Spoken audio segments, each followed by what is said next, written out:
Welcome back to this channel for practice problems for actuarial exams. My name is Krzysztof Ostaszewski. You can find information about me at smarturl.it/Jedi. My advice on how to pass actuarial exams is at smarturl.it/pass. This video channel is at smarturl.it/pass actuarial exams. Here you have some information about online seminars and study manuals for exams PFM, IFM, and LTAM that I offer.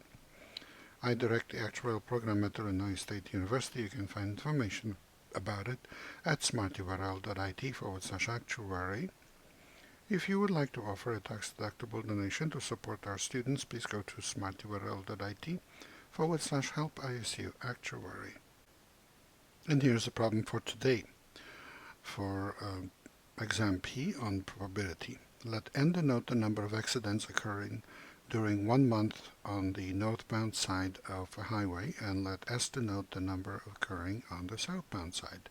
Suppose that n and s are jointly distributed as indicated in the table, and you have possible values of n and s as 0, 1, 2, or 3 or more. The values of n are indicated in the first column, and the values of s are indicated in the first row. And then you have in the table probabilities of the joint distribution. So, for example, that probability that n is 0 and s is 0 is first row of values, first column of values, that's 0.04. Probability that n is 2 and s is 3 or more is the row of values that start with a value of n equal to 2, and the column of values for s that corresponds to 3 or more, and that's 0.02. And based on this data, we're supposed to calculate the variance of n given that n plus s is equal to 2.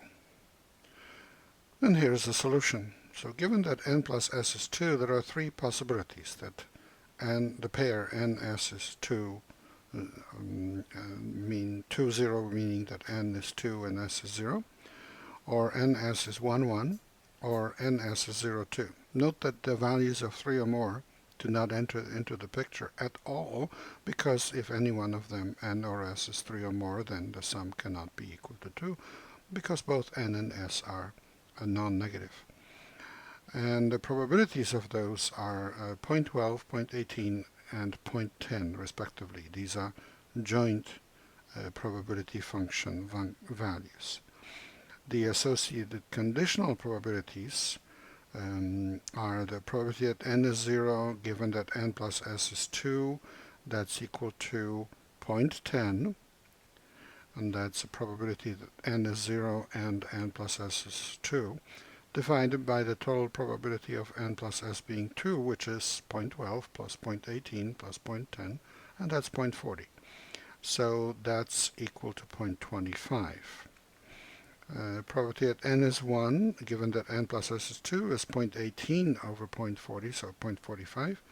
Probability that n is 2, given that n plus s is 2, is 0.12 over 0.40, so 0.20. And then the expected value of n, given that n plus s is 2, I apologize, I had n plus 2 is 2 there. There was a typo, so I apologize, and I corrected it. So the expected value of n, given that n plus s is 2, is 0.25 times 0 plus 0.45 times 1 plus 0.30 times 2. Just straightforward calculation of the expected value of a discrete probability distribution. That's 1.05. And the second moment, the expected value of n squared, given that n plus s is 2, is 0.25 times 0 squared, plus 0.45 times 1 squared, plus 0.30 times 2 squared. That's 1.65. It's the same calculation, but with the possible values squared, because we're doing it for n squared.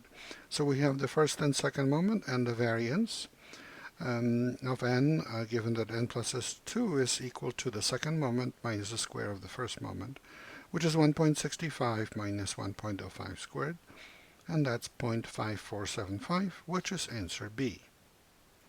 Please remember this is copyrighted material. The problem itself comes from the Society of Actuaries. The solution is mine. Good luck in your studies and good luck on the test.